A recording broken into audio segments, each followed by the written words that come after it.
Welcome back on the Cutting Edge. Rush Limbaugh meeting and surpassing all audience expectations every day. There's a couple other things I want to get into.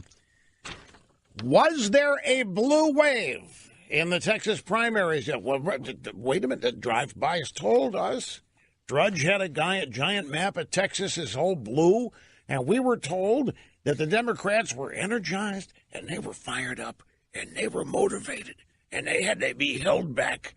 They couldn't wait to get to the polls. They were going to show how much they hate Trump and how much the country hates Trump, and there was going to be a precursor for the Democrats winning the House in 2018. Did it happen? So going into the primary yesterday, we were told that this was going to be where we would all learn that the end for Trump is just months away. It was going to be the perfect storm built by the perfect recipe. Here we have a classic red state. And this red state has the kind of people in it that the left has never been able to beat. And they don't like them. These are Texans. And they hunt. And they fish. They have guns. They drive big cars. They talk big. They live big. And they are vast majority Republican. But Texas was going to go blue in the primary yesterday because even that state was going to demonstrate how everybody finally has had their fill of Trump. Trump is now hated. Texas going blue would be the equivalent of North Korea adopting conservatism. And it was going to happen. It was only a matter of waiting for the votes to be tallied, because the hatred and disapproval of Trump is universal, even in big red Republican states.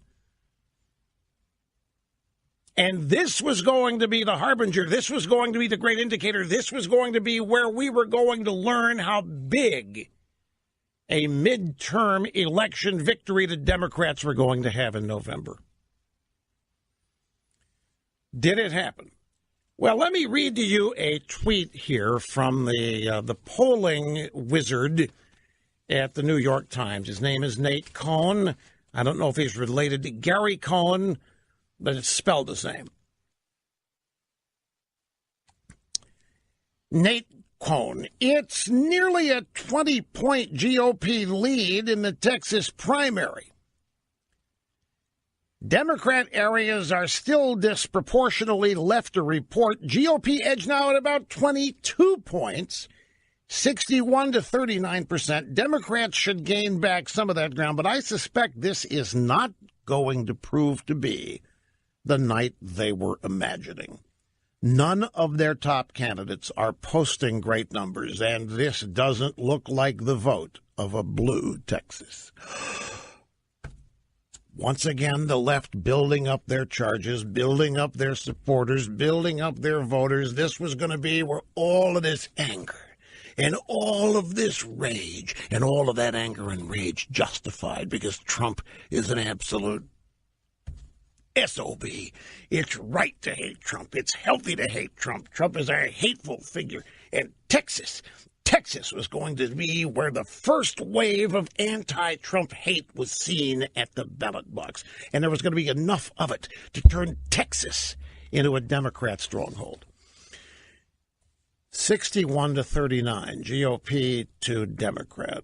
New York Times, I suspect this won't prove to be the night they were imagining. None of their top candidates are posting great numbers. Doesn't look like the vote of a blue Texas. And then there's this blog post. Texas primaries boast record turnout, but Democrats fall short. The 1.5 million Republican voters who turned out for the Texas primaries exceeds the previous record of 1.4 million in 2010. Wait a minute. I thought the Republicans were dejected. The Republicans were depressed. The Republicans knew they had made a mistake in electing Trump, and the Republicans were guilty and feeling ashamed. The Republicans were not motivated at all. The Republicans were feeling depressed, and they were just going to stay home. The Democrats, they were the ones motivated. They were the ones energized. They were going to go out, and they were going to make mincemeat of the entire opposition. The Republican Party was so depressed it wasn't even going to show up. And yet, what really happened? A record Republican turnout in Texas. Well, maybe not a record, but it exceeded. Yes, it was, because the previous record, 1.4 million, 7 years ago. Do you know what's interesting about 7 years ago? 2010. What's 2010 ring any bells, folks? 2010 Tea Party, midterm elections. 2010 is when the Democrats' gigantic electoral losses began. In the House, in the Senate, state houses, governorships. The Democrats lost a total of 1,300 seats nationwide between 2010 and 2016, and that's when it began, 2010. 2010 record Republican turnout, 1.4 million, Texas. Yesterday, that record beaten, 1.5 million Republican voters. It was a Republican high-energy primary. 2010 is also when Ted Cruz got the Republican nomination for the U.S. Senate. Well, now, wait. Now, the Democrats did have a record turnout, but it was nowhere near the Republican turnout. And here's another little statistic for you, ladies and gentlemen. Are you ready for this? If you take the combined votes in the Democrat primary, Ted Cruz beats them all. Ted Cruz, 85% of the Republican vote.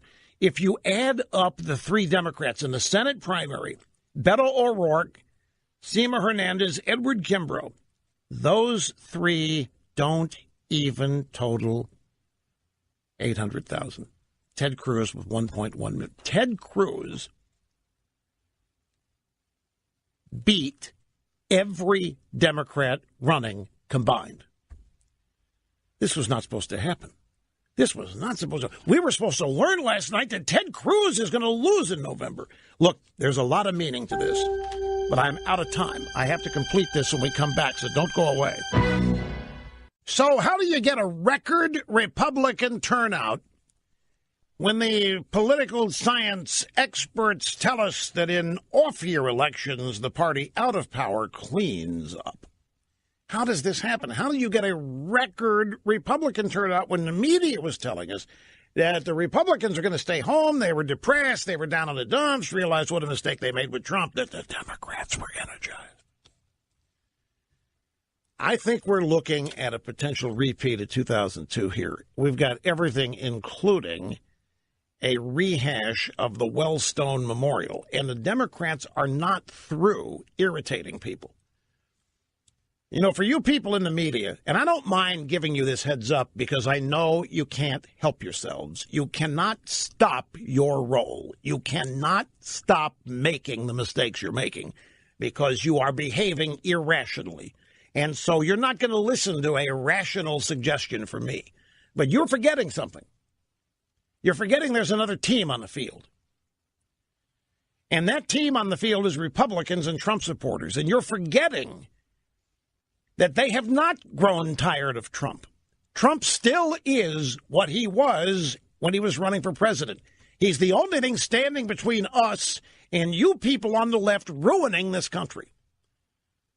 We haven't lost any enthusiasm for stopping you, and the more insane you get, the more ludicrous, the more hate-filled, the more reactions like you had to the shooting in Texas, the more filth you produce in Hollywood, the more rot gut you demand we accept, the more energized we all get. You're not depressing us. You are ticking us off.